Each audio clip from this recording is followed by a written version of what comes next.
신약성경 에베소서 2장 11절에서 22절까지 말씀입니다. 신약성경 311쪽에 있습니다.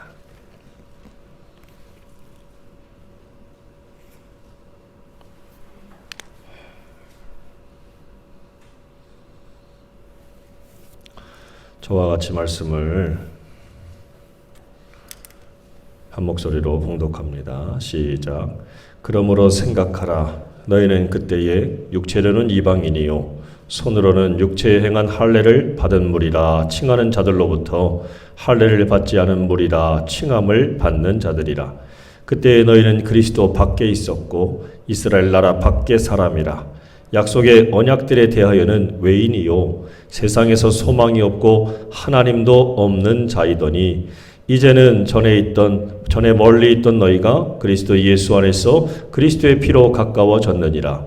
그는 우리의 화평이신지라. 둘로 하나를 만드사 원수된 것 곧 중간에 막힌 담을 자기 육체로 허시고 법조문으로 된 계명의 율법을 폐하셨으니 이는 이 둘로 자기 안에서 한 세 사람을 지어 화평하게 하시고 또 십자가로 이 둘을 한 몸으로 하나님과 화목하게 하려 하심이라. 원수된 것을 십자가로 소멸하시고 또 오셔서 먼 데 있는 너희에게 평안을 전하시고 가까운 데 있는 자들에게 평안을 전하셨으니 이는 그로 말미암아 우리 둘이 한 성령 안에서 아버지께 나아감을 얻게 하려 하심이라. 그러므로 이제부터 너희는 외인도 아니요 나그네도 아니요 오직 성도들과 동일한 시민이요 하나님의 권속이라. 너희는 사도들과 선지자들의 터 위에 세우심을 입은 자라. 그리스도 예수께서 친히 모퉁이 돌이 되셨느니라. 그의 안에선 건물마다 서로 연결하여 주 안에서 성전이 되어가고 너희도 성령 안에서 하나님이 거하실 처소가 되기 위하여 그리스도 예수 안에서 함께 지어져 가느니라. 아멘. 한 번 더 기도합니다. 주님 감사합니다. 오늘 주의 거룩한 날 귀하신 말씀 앞에 서게 하십니다. 하나님 오늘도 주시는 말씀을 통한 은혜가 그의 말씀을 사모하고 그 말씀대로 살기를 원하는 자들에게 충만하게 하옵소서. 채워주시고 붙잡아 주시고 인도해 주셔서 영광 받아주실 것을 믿사옵고 예수님의 이름으로 기도드립니다. 아멘. 할렐루야. 같이 합니다. 그는 우리의 화평이신지라. 오늘 이 말씀으로 나눌 때에 귀한 은혜가 있기를 원합니다. 좀 전에 우리 권사님도 기도를 했지요. 20대 대통령 선거가 아주 치열한 접전을 펼쳐서 드디어 끝났어요.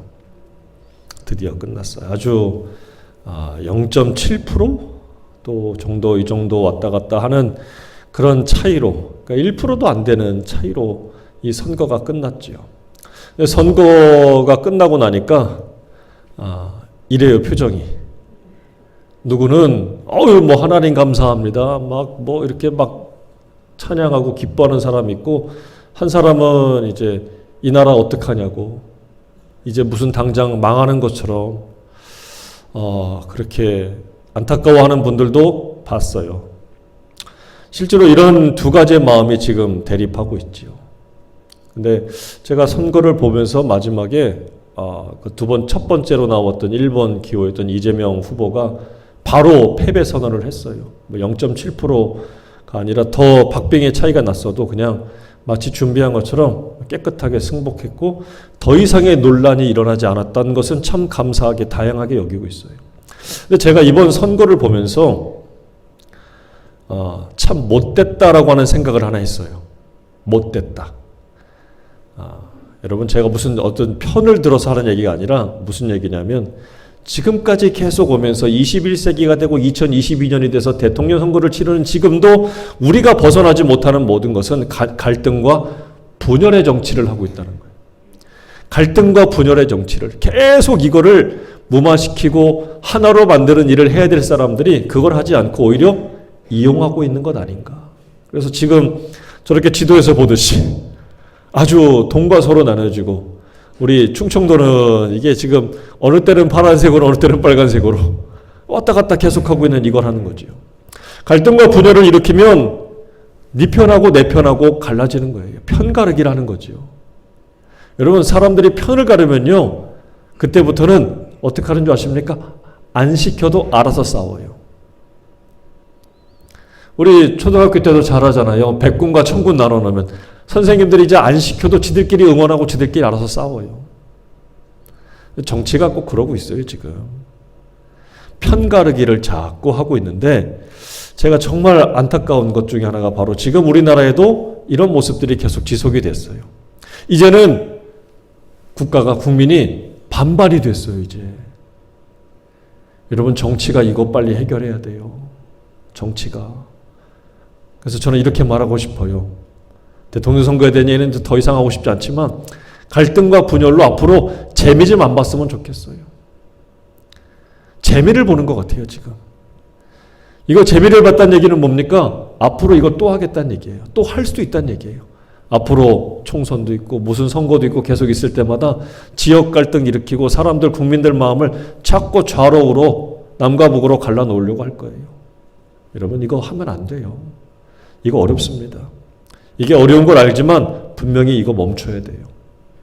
그래야 이 나라가 더 한 단계 올라서서 더 그럴싸하고 멋진 나라가 되지, 언제까지 계속 이렇게 분리시키고 갈등시키는 나라로 머물게 할 겁니까? 이거 힘들지만 정치는 이거 해야 되는 거예요. 말로는 맨날 이러고 하는데 선거 때가 되면은 항상 이렇게 갈라놓고 막 찢어놓고 하고 있더라고요. 우리가 아는 악마라는 말이 있어요. 스페인어인데 디아볼로라는 겁니다. 무슨 게임 업체에서도 이걸 가지고 게임을 만들기도 했는데, 디아볼로라는 게 스페인어인데 악마라는 뜻이에요.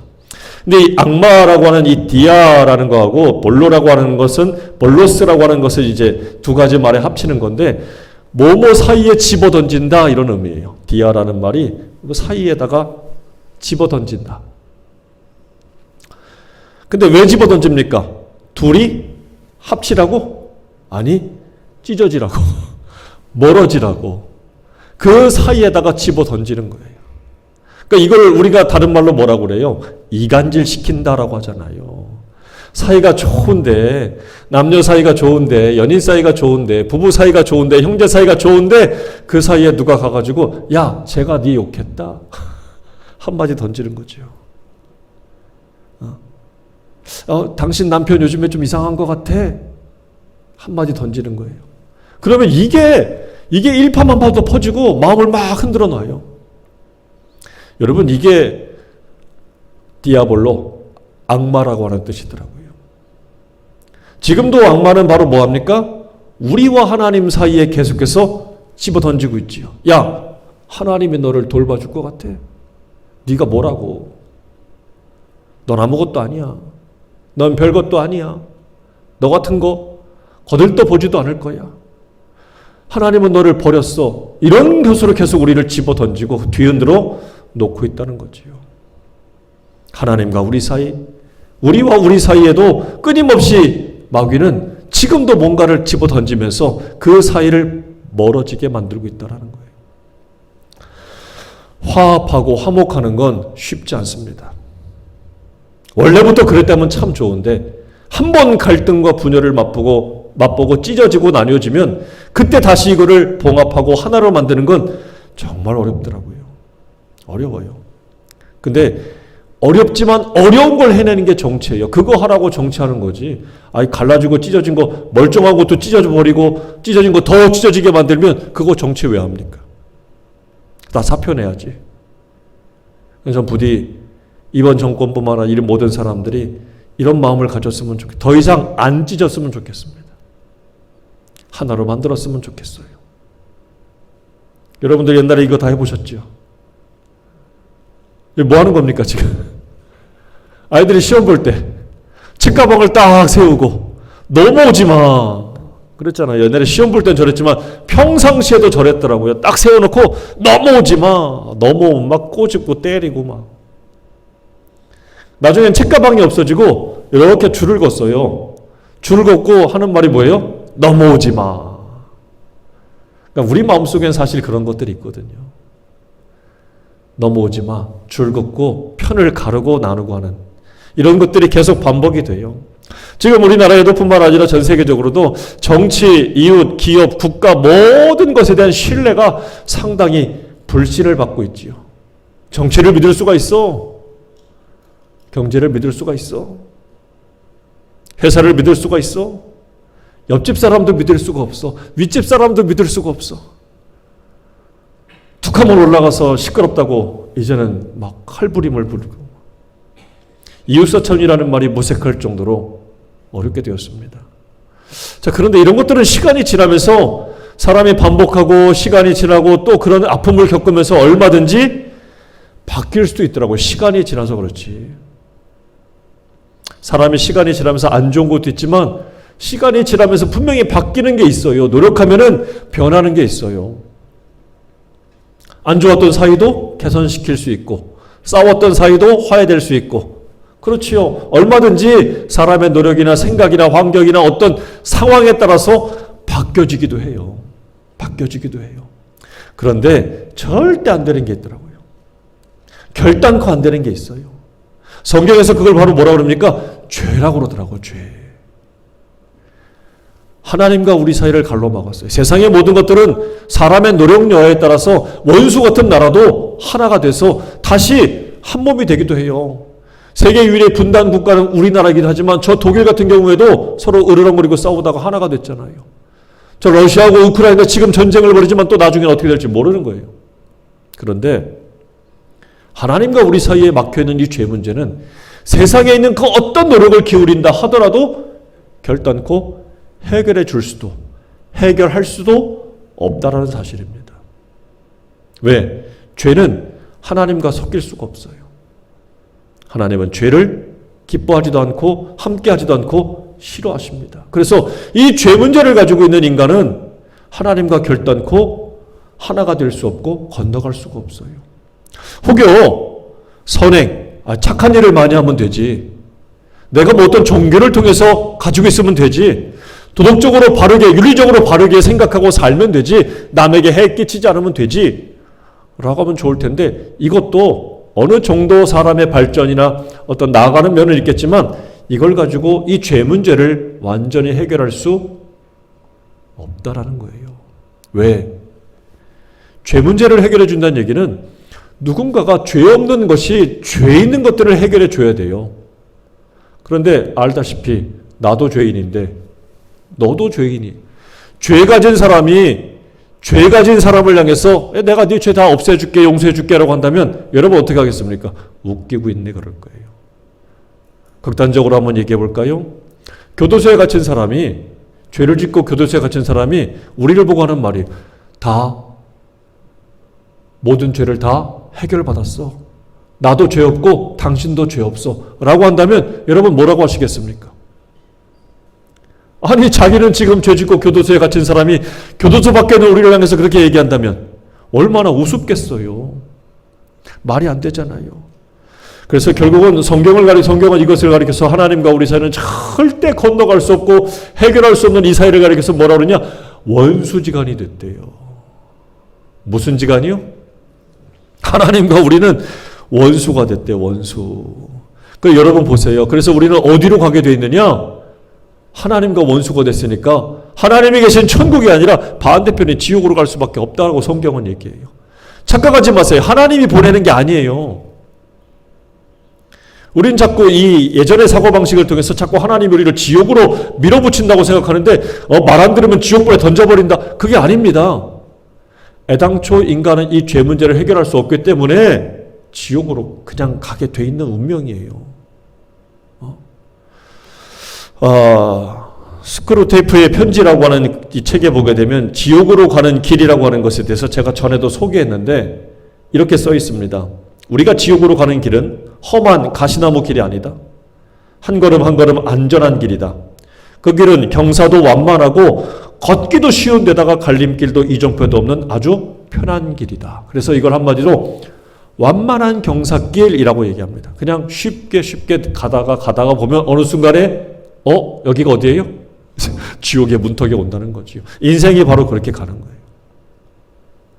그런데 하나님은 인생이 지옥을 향해서 가는 것을 절단코 기뻐하는 분이 아닙니다. 착각하지 마세요. 하나님 우리를 집어 던져서 그걸 기뻐하고 즐기는 분이 절대 아닙니다. 하나님은 인생이 어떤 인생도 어떤 영혼도 지옥을 향해서 가는 것을 기뻐하는 분이 결단코 아니에요. 어떤 영혼이라도 다 돌이켜서 그 길에서 하나님께 돌아오는 것을 정말 바라고 원하는 분이에요. 그래서 그분이 어떻게 하셨습니까? 이 땅에 오셨어요. 그분이 2000년 전에 오신 예수님입니다. 우리가 이 문제를 도저히 해결할 수 없기 때문에 율법을 주시고 선지자를 보내고 어떤 역사를 보여줘도 인간이 돌이키지 않기 때문에 직접 친히 이 땅에 오셨어요. 사람의 몸을 입고. 그분이 바로 예수님이시지요. 우리에게 먼저 다가오셨어요. 그리고 죄 없으신 그분이 우리의 모든 죄 문제를 십자가에 대신 짊어지셨어요. 쉽게 말하면 식당에 가서 밥을 먹는데 옆 사람이 갑자기 아는 사람인데 그 사람이 내 밥값을 내주고 갔네? 그러면 나는 밥값을 또 냅니까? 그럴 필요가 없지요. 왜? 이 사람이 밥값을 다 지불해 줬으니까. 대신 지불해 줬잖아요. 대신 예수님께서 우리가 지불해야 될 죄의 대가를 대신 지불해 줬어요. 이걸 가리켜서 속량이라고 합니다. 주님이 대신 지불해 줬어요. 내 죄값을. 그래서 오늘 사도 바울이 본문에서 우리가 읽은 본문에서 뭐라고 말씀하고 있습니까? 그는 우리의 화평이신지라. 아까 말했지요. 원수된 것, 원수지간인 우리를 향해서 뭐라고요? 둘로 하나를 만드사. 둘로 하나를 만드사. 원수된 것, 곧 중간에 막힌 담을 자기 육체로 허셨다. 할렐루야. 하나님과 우리 사이에 도저히 해결할 수 없고 건너갈 수 없는 그 죄악의 문제를 우리 주님이 해결해 주셨다. 자, 처음에 말씀드린 대로 세상의 모든 문제들, 갈등들, 분열들은 사람이 노력하면 얼마든지 해결할 가능성이 있어요. 근데 안타깝게도 이 죄 문제는 어느 누가 나서서 어느 누가 해결하겠다고 덤벼들어도 오히려 해결할 수 없는 더 깊은 수렁으로 빠뜨리게 만드는 그런 면이 있더라는 거지요. 그래서 우리 주님이 이 땅에 오셨는데 이 문제를 어떻게 하셨습니까? 자기 육체로 하셨다. 자기 육체로 하셨다. 자기 몸을 찢어서 십자가에 달려서 그 물과 피를 쏟으시고 결국 이 문제를 대신 해결해 주셨다라는 거예요. 그래서 우리가 할 일은 바로 무엇입니까? 내가 이 문제를 가지고 구원의 문제를 가지고 더 이상 할 일이 없어요. 여러분이 구원을 받기 위해서 도대체 무엇을 할 수 있습니까? 다시 십자가에 달리시겠습니까? 다시 뭔가를 지불하시겠어요? 아니요. 우리가 해결할 수 있는 건 아무것도 없어요. 주님이 대신 내 모든 일을 해결해 주셨다라고 믿는 겁니다. 옆 테이블에 앉은 사람이 내 밥값을 내줬어요. 어떻게 해요? 감사하는 거지요. 고마운 거지요. 그리고 나도 그런 사람이 되려고 해야 되는 거지요. 비록 이가 좀 이 위중함이 좀 이 경도가 좀 약하긴 하지만 비유가 주님이 하신 일은 바로 그거예요. 자기의 살과 피를 찢어 내어주셨다는 것에 대해서 우리는 정말 감사하고 기뻐해야 된다는 거지요. 그래서 그분이 우리의 화평이 되셔서 하나님과 우리 사이의 막힘이 열림이 되었고 나와 너 사이의 막힘도 열림이 되었다는 거예요. 그래서 우리가 이거 본문 말씀에 보면 15절에 이렇게 나옵니다. 법조문으로 된 율법의 계명의 율법을 폐하셨다. 이는 이 둘로 자기 안에서 한 새 사람을 지어 화평하게 하시고 또 십자가로 이 둘을 한 몸으로 하나님과 화목하게 하려 하심이라. 원수된 것을 무엇으로 소멸했습니까? 십자가로 소멸했다. 그럼 다시요. 하나님과 우리 사이는 무엇입니까? 원수지간입니까? 원수가 아닌 거예요. 그래서 우리가 오늘 이 성전에도 나올 수가 있고 하나님 앞에 나와서 하나님을 부를 수도 있게 되었다는 거지요. 아무도 하나님을 하나님이라 부를 수 없고 하나님 앞에 설 수도 없어요. 하나님이 십자가로 이 모든 것을 뭐라고요? 정확히 하세요. 소멸하셨다. 없애버리셨다. 할렐루야. 그래서 우리와 하나님 사이는 이렇게 편하게 부를 수가 있고 나아가서 예수님이 하나님을 향해서 아빠, 아바 아버지, 아빠 아버지라고 부를 수 있는 것처럼 굉장히 친근한 사이가 되게 하신 것처럼 하나님을 우리는 더 이상 멀리 구름 저 너머에게서 우리에게 간섭하고 지켜만 바라보는 산신령 같은 분이 아니라 우리 사이에 오시는 그분. 나는 그분을 아버지라고 부르고 하나님이라고 부르고 나의 하나님 나의 아버지가 되어주시는 그분과 굉장히 밀접하고 친밀한 관계가 되었다라고 말합니다. 더 나아가서 우리는 뭐예요? 우리 모두가 주 안에서 하나로 만드셨다는 사실이에요. 십자가 때문에 하나님과 나 사이도 이 죄악의 담이 없어진 것처럼 우리와 우리 사이에 있는 모든 죄악의 담도 허물어 버리셨다는 거예요. 갈라디아서 3장 28절에 보면 이렇게 나옵니다. 너희는 유대인이나 헬라인이나 종이나 자유인이나 남자나 여자나 다 그리스도 예수 안에서 하나이니라. 너희가 그리스도의 것이면 곧 아브라함의 자손이요 약속대로 유업을 이을 자다. 두 가지를 말씀하지요. 갈라치지 않았어요. 유대인이나 헬라인이나 나누지 않았어요. 하나다. 남자와 여자도 하나다. 종이나 자주자도 하나다. 여러분, 사도 바울이 살던 시대에 2000년 전에 이 말이 가당키나 했습니까? 이건 말도 안 되는 선언이에요. 당시에는 분명히 남자와 여자가 갈라져 있었고 주인과 종이 갈라져 있었고 유대인과 이방인이 갈라져 있던 시대예요. 그게 당연했던 시대입니다. 그런데 그때 이렇게 이야기했어요. 사도 바울은 깨달았던 것이죠. 이제는 하나님이 우리를 모두 다 뭐로 만들었어요? 하나로 만드셨다. 한 가족으로 만드셨다. 그래서 우리는 모두가 다 하나님이 아브라함에게 주신 그 복을 상속받을 수 있는 자격자가 되었다라고 말씀하고 있어요. 그래서 오늘 우리가 이건 본문에 보면 바울이 세 가지 시제를 가지고 이야기하는데 첫째는 12절에 보면 그때에라고 이야기해요. 그때는 예수님이 십자가에 달리시기 전, 예수님이 땅에 오시기 전 그때의 과거에는 이거예요. 그리스도 이전 그 과거에는 너희는 그리스도 밖에 있었고 이스라엘 나라 밖의 사람이라 약속의 언약들에 대해는 외국인이고 세상에서 소망이 없고 하나님도 없던 사람이다. 한마디로 말하면 뭐예요? 하나님과 별 상관없던 사람들.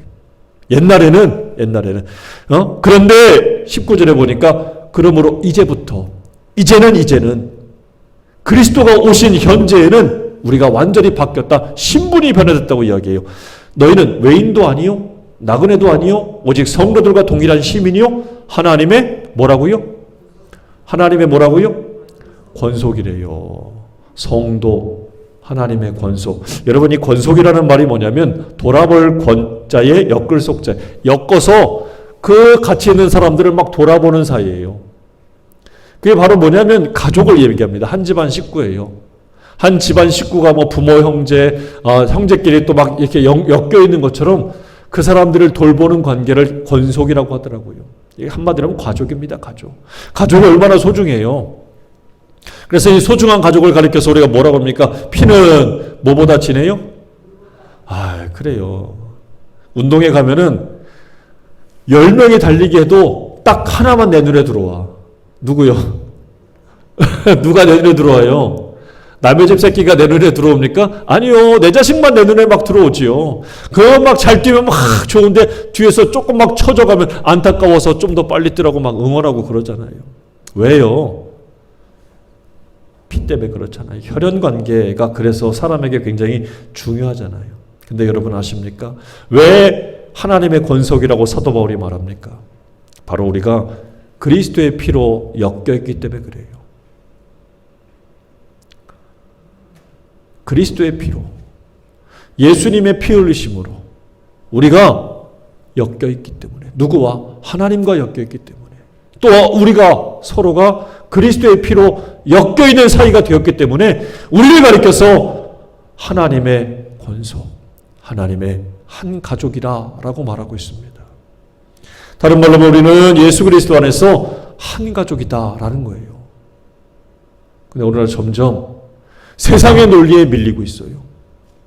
정치적인 논리에 밀리고 있어요. 경제력에 의해서 밀리고 있어요. 잘 사는 사람들, 그렇지 못한 사람들, 배운 사람들, 못 배운 사람들. 아니 그 예전 2000년 전에 사도 바울이 유대인도 없고 이방인도 없고 종이나 자주자도 없고 남자나 여자도 없다고 했던 그 세월을 무색하게 할 정도로 지금 다시 교회들이 갈라지고 있어요. 자꾸 갈라내고 있어요. 정치 논리가 오늘 그리스도의 말씀보다도 앞선답니까? 아니요. 물론 다를 수 있지만 여러분 먼저 믿는 우리는 항상 이것을 먼저 앞세워야지. 이게 항상 우리의 1번이 돼야지. 세상의 논리가 교회로 자꾸 막 들어와서 세상의 논리에 의해서 교회를 좌지우지로 갖고 나르는 것은 여러분 이건 교회가 되는 게 아니에요. 주님이 몸을 찢어서 세운 교회를 욕되게 하는 것입니다. 우리가 흔히 그런 말 하잖아요. 남보다 못한 가족이라고. 가족은 가족인데 서로 어떻게 쳐다봐요? 벌레 보듯이. 아빠가 들어와도 엄마가 들어와도 서로 못 본 척해요. 요즘에 아이들이 들어오면 지방에 쿵 문 닫고 들어가서 세상에 불러도 대답도 안 해. 재산 가지고 싸우고 다투고 있는 건지 없는 건지. 물론 여러분들의 가정이 그렇다는 게 아니라 많은 가정들이 이런 하소연들을 하더라고요. 왜 그렇습니까? 함부로 대해요. 업신여깁니다. 왕처럼 섬김만 받으려고 그래요. 자기의 가진 것들을 조금 더 베풀고 희생하지 않으려고 그래요. 가정이 화목한 이유는 바로 뭡니까? 화목한 이유는 누군가가 사랑하고 눈물 흘리고 헌신하고 희생하기 때문에 가정이 유지가 되고 지켜지는 거잖아요. 그렇지 않습니까? 우리가 하나님의 권속이라고 부를 수 있는 것도 예수님이 자기의 몸을 찢었기 때문에, 희생하셨기 때문에 하나님과 우리 사이가 화목하고 화평을 누릴 수 있는 관계, 하나님께 막힘없이 나갈 수 있는 관계가 되었다는 거예요. 여러분, 우리가 남보다 못한 관계, 남보다 못한 그런 하나님의 영적인 가족들이 돼서는 절대로 안 될 줄로 믿습니다. 우리 교회가 누가 보더라도 참 아름다운 교회, 화목한 교회, 하나님과의 관계도, 성도와의 관계도, 가정에서도, 일터에서도, 내 모든 삶의 자리에서도 화목함을 유지할 수 있는 그런 저와 여러분이 되기를 주의 이름으로 축원합니다. 할렐루야. 남보다 못하다, 이거 얼마나 창피하고 수치스러운 말입니까? 그렇게 되지 않기를 축원합니다. 자, 그리고 나서 사도 바울이 과거, 그때의, 이제는, 그리고서는 앞으로 장차 우리의 모습에 대해서 이야기한 것이 있는데, 그게 바로 그리스도가 오신 이후에 우리는 어떻게 돼야 되냐를 설명한 건데, 20절, 21절에 보면 이렇게 얘기합니다. 너희는 사도들과 선지자들의 터 위에 세우심을 입은 자라. 그리스도 예수께서 친히 모퉁이 돌이 되셨느니라. 그의 안에서 건물마다 서로 연결하여 주 안에서 같이 합니다. 성전이 되어가고. 뭐가 되라고요? 성전이 되어가래요. 성전이 되어가래요. 성전. 성전은 바로 뭡니까? 하나님이 함께 하시고 하나님이 거하시는 거룩한 처소예요. 성전이라는 건 거룩한 처소, 거룩하다는 말은 구별되었다는 얘기입니다. 구별되었다. 거룩하지 못한 것들과 구별된 거예요. 예수님이 이 땅에 오심으로 인해서 그 죄악의 담이 무너지고 인생이 어떻게 되었습니까? 하나님과 화목하게 되었고 우리도 화목하게 되었어요. 그런데 여전히 우리는 화목하게 만드신 것은 알지만 아직 어떻게 해요? 그 무너뜨린 담을 다시 쌓는 경우들이 참 많아요. 미워하고 시기하고 질투하고 차이하고 차별하고 경계를 나누는 자꾸 이렇게 뭔가를 쌓으려고 하는 것들이 지금도 우리 마음속에 그 죄악의 못된 버릇들이 계속 있다라는 거죠. 사랑하는 형제, 그 사이를 뭔가 자꾸 다른 것으로 쌓아서 멀어지게 만들고, 오늘날 교회도 그렇고 성도들도 그렇고 자꾸 뭔가를 자꾸 쌓아 올려요. 주님이 무너뜨린 것인데. 여러분, 우리가 이 못된 것으로부터 빨리 벗어나야 돼요. 주님이 허물어버린 것인데 자꾸 뭔가를 쌓으면 안 됩니다. 자, 그러기 위해서는 어떻게 합니까? 성전이 되어가라 라는 얘기는 나도 성전이면 너도 성전인데 성전과 성전이 연결되려면 어떻게 됩니까? 그 사이에 담이 없어야지. 담으로 자꾸 세우려면 어떻게 연결이 되겠어요? 연결 안 되지요. 다시 말하면 앞으로 오늘 이 말씀에서 중요한 건 그거예요. 그때는 우리가 죄인이었고 하나님과 상관없었어. 근데 이제는 상관 있는 사람이 됐어. 그럼 앞으로 어떻게 돼야 돼? 서로 성전과 성전이 연결되어 가야 돼. 여러분, 정말 중요한 말씀은 오늘 이겁니다. 너와 내가 계속 연결이 됐어. 그 거룩함의 지경이 자꾸 넓어져야 돼, 이 말이에요. 그래서 오늘 그러기 위해서 오늘 세 가지의 말씀을 드리는데 어떻게 되느냐? 첫째는 같이 합니다. 예수님으로 충만해야 합니다. 이거더라고요. 오늘 말씀에 보면 15절에 그러지요. 이름을 주신 아버지 앞에 무릎을 꿇고 빈다. 이게 3장이에요. 3장.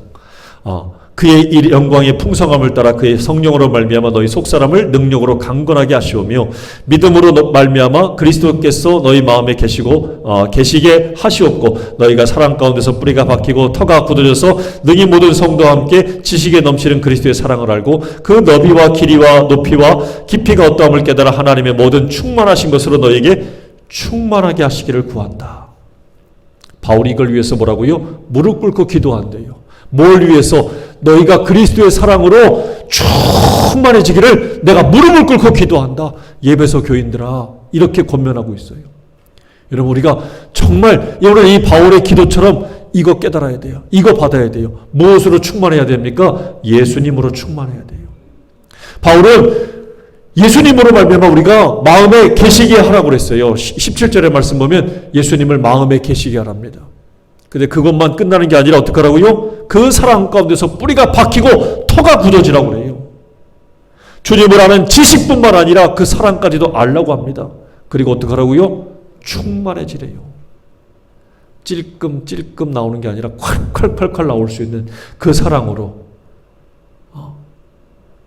누군가 나를 콱 찔르기만 해도 예수님이 나올 수 있는 그 사랑으로 충만해지래요.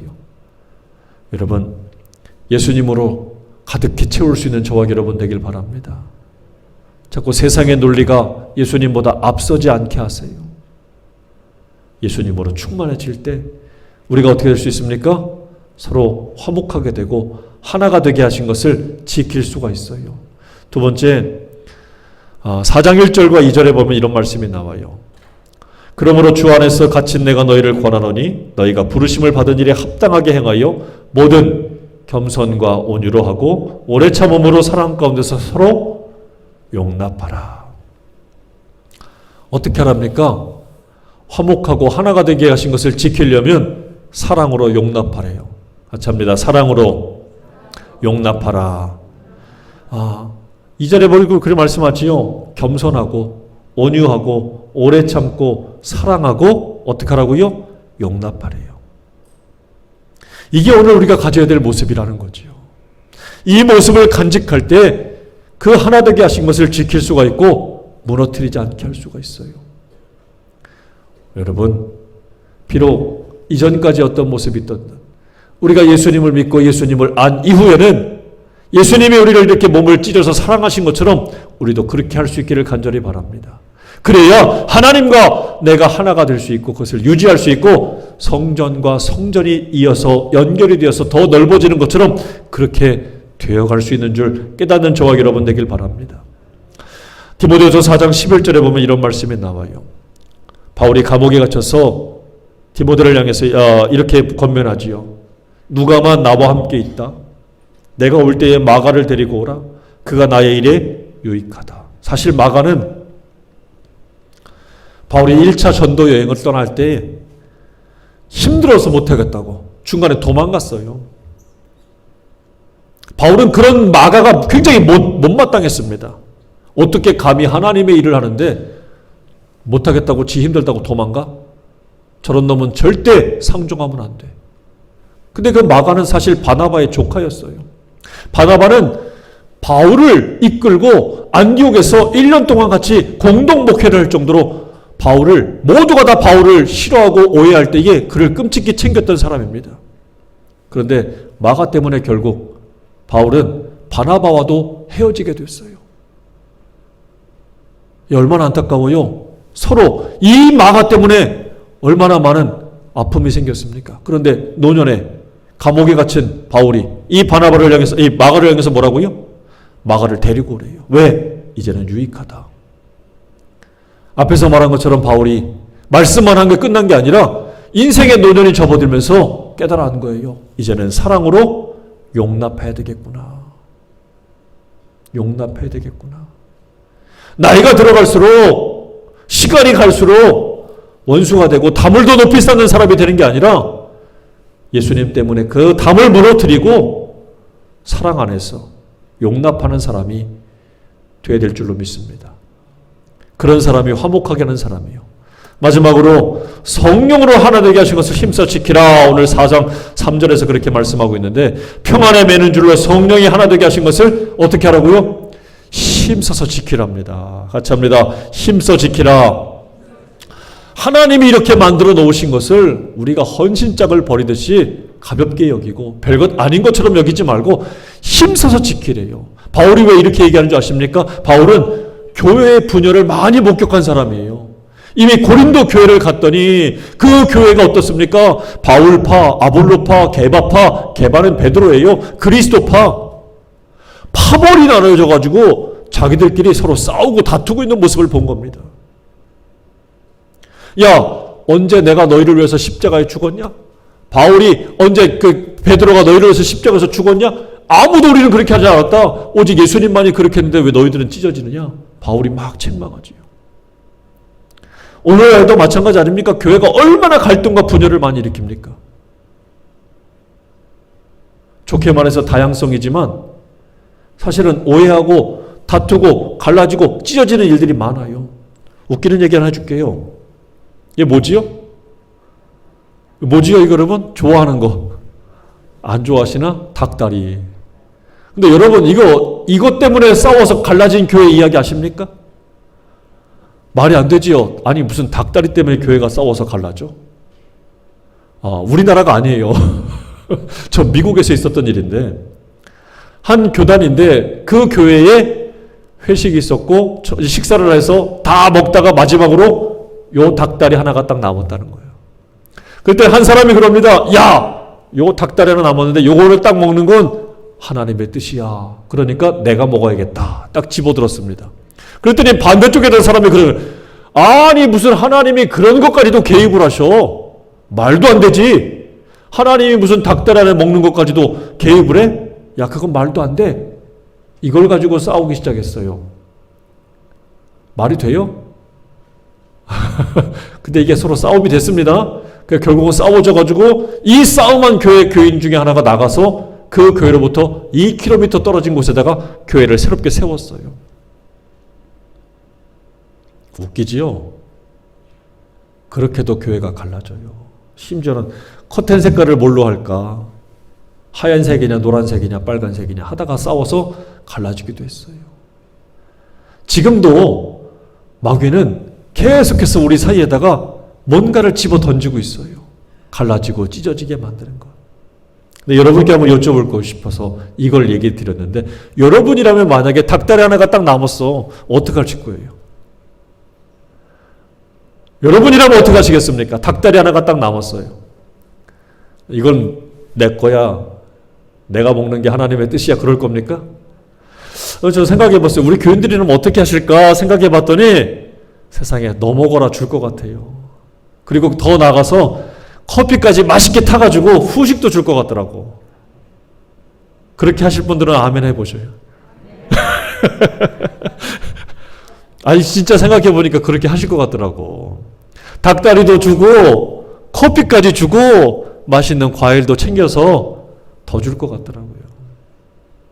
그런 교회는 안 갈라지겠지. 우리가 잘 아는 대로 히브리어에 샬롬이라는 말이 있잖아요. 샬롬.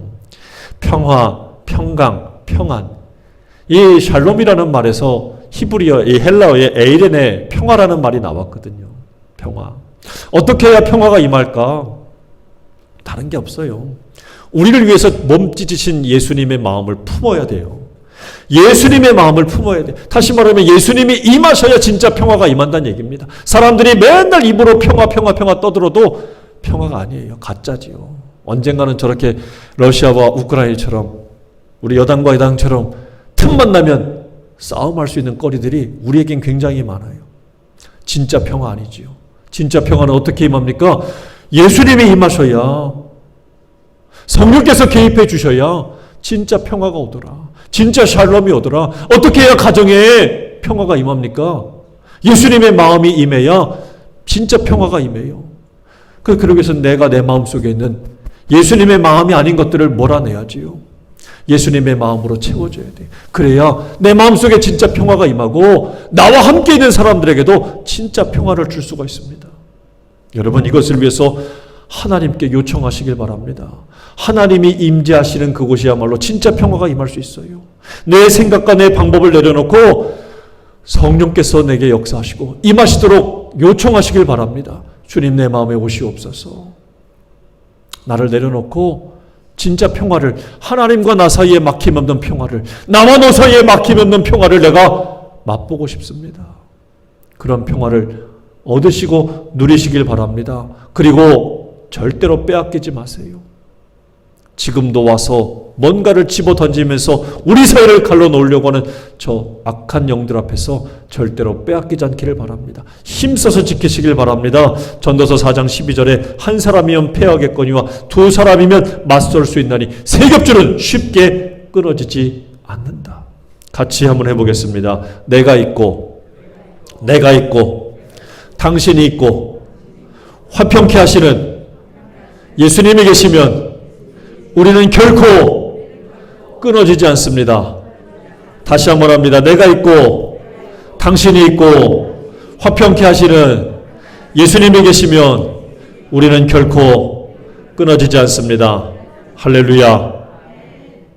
믿으십니까? 예수님으로 인해서 절대 끊어지지 마시고 이 분열의 영이 가득한 이 시대에 그리스도와 연합해서 정말 여러분들이 평안함을 끝까지 잘 지켜낼 수 있기를 주의 이름으로 축원합니다. 기도하겠습니다. 아버지 하나님 감사합니다. 오늘 우리가 갈등과 분열의 시대를 겪고 있고 또 살고 있음을 압니다. 심지어 사람들이 그 갈등과 분열로 재미를 보고 이용해서 사람들의 마음을 동과 서로 남과 북으로 갈라놓고 있습니다. 주님이 십자가에서 달리시며 화목하게 해줬는데 하나님 우리는 여전히 다투고 싸우고 갈등과 분열을 일으키고 있으니 참 아버지 안타깝습니다. 오늘 다시 주님의 임재를 기대합니다. 간절히 바랍니다. 내가 예수님으로 충만케 해주시고 내가 가는 곳마다 내가 머무는 곳마다 예수 그리스도의 화평으로 차고 넘치게 할 수 있는 주님의 거룩한 자녀 주님의 거룩한 종이 되게 도와주시옵소서. 그래서 아버지 내가 머물고 있는 가정과 일터와 나아가 이 사회와 이 나라가 온 세계가 다시 한번 그리스도의 사랑으로 그리스도의 평화로 덮일 수 있도록 주님 도와주시옵소서. 예수님의 이름으로 기도드립니다. 아멘. 다 함께 찬송하시겠습니다.